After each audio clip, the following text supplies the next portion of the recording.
Um notório sinal de vitalidade civilizacional, indiscutivelmente, é revelado na arte, na produção artística de determinada época. Quando a civilização, quando a sociedade vai mal, isso se reflete na arte, em construções feias, em falta de capacidade artística, ou até mesmo quando o feio se transforma em belo, segundo as mentes, segundo a convicção daqueles, não é, que se arrogam no papel de juízes da beleza, atribuindo à beleza o que é feio.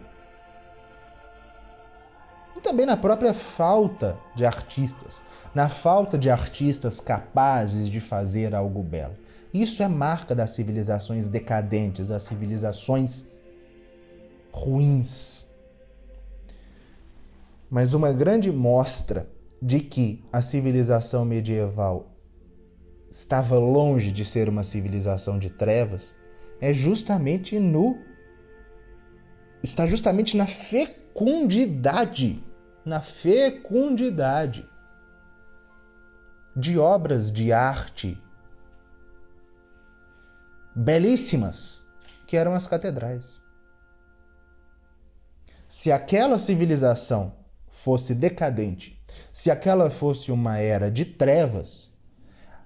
o Ocidente não seria, naquela época, uma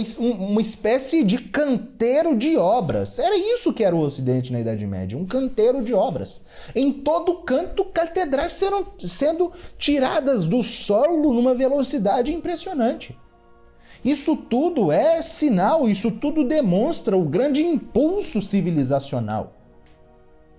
a grandeza artística daquela época. Na França, por exemplo,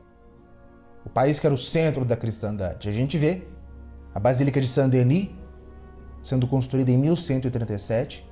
a Catedral de Noyon em 1140, a Catedral de Angers em 1145, Catedral de Le Mans em 1150, a Catedral de Sens em 1153, a Catedral de Laon em 1160, a Catedral de Poitiers em 1162, a Catedral de Sens em 1168, a Catedral de Paris, Notre-Dame de Paris, em 1170, a Catedral de Bayeux em 1175, a Catedral de Bourges em 1192, a Catedral de Chartres em 1194. Com poucos anos, ao mesmo tempo, todas essas catedrais sendo construídas. É algo que impressiona. E depois delas, a partir do século XIII, sobretudo, a Catedral de Reims, onde eram coroados os reis da França, a Catedral de Amiens, a Catedral de Rouen, a Catedral de Troyes, o Monte Saint-Michel, é uma das joias da arquitetura medieval, e sem dúvida aquela que se destaca, a Sainte-Chapelle, construída por São Luís na década de 1230 em Paris. Como poderia ser sombria, ser uma época de trevas, uma civilização que constrói ao mesmo tempo tudo isso? E não apenas na França, que eu falei apenas na França. Quando a gente olha para o mundo germânico, para o Sacro Império Romano Germânico, a gente vê sendo construídas a grandiosíssima Catedral de Colônia, a Catedral de Santo Estevão, em Viena, na Áustria, a Catedral de Ratisbona, a Catedral de Magdeburgo, a Catedral de Praga, na Boêmia. Nos reinos hispânicos, na Península Ibérica, a Catedral de Burgos, a grandiosíssima Catedral de Sevilha, a Catedral de Santa em Grácia, em Barcelona, a Catedral de Santiago de Compostela, a Catedral de Leão, a de Toledo, a de Segóvia, de Salamanca, de Valência, de Maiorca e de Ávila.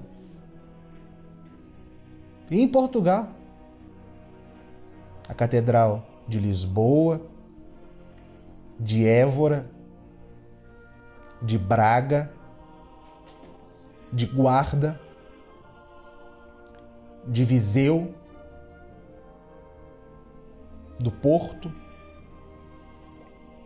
A catedral dessa que nós vemos, nós precisamos ter a ideia de que não se trata apenas de uma grande obra de arte. Se trata de grandes igrejas nas quais milhares de católicos, de todas as condições sociais, durante gerações,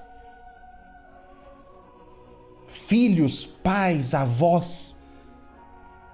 participaram, colaboraram na sua construção e que, depois de prontas, depois de concluídas, foram um local de oração no qual também gerações de fiéis durante séculos, como o incenso que sobe para o topo das naves dessas catedrais, como incenso as orações desses fiéis que enfrentaram todo tipo de dificuldade, todo tipo de dor, todo tipo de angústia, mas também de agradecimento, de louvor, de ação de graças a Deus, subiu aos céus. O professor Ibsen Noronha, que é um professor da Universidade de Coimbra, que reside em Lisboa, ele conta que ele mora perto da Catedral de Lisboa. E ele, contando uma prática de piedade dele, ele diz que muitas vezes, depois de um dia fatigante de trabalho, às vezes à noite, ele caminha até a porta da Sé de Lisboa, construída no século XIII e no século XIV, e ele beija, dá um ósculo em uma daquelas pedras colocadas lá há séculos, por mãos que só Deus conhece, mas que foram colocadas ali por este impulso criativo, mas sobretudo espiritual, de gerações e de gerações de fiéis que sabiam que não estavam construindo alguma coisa para si próprios, mas para Deus e para a igreja.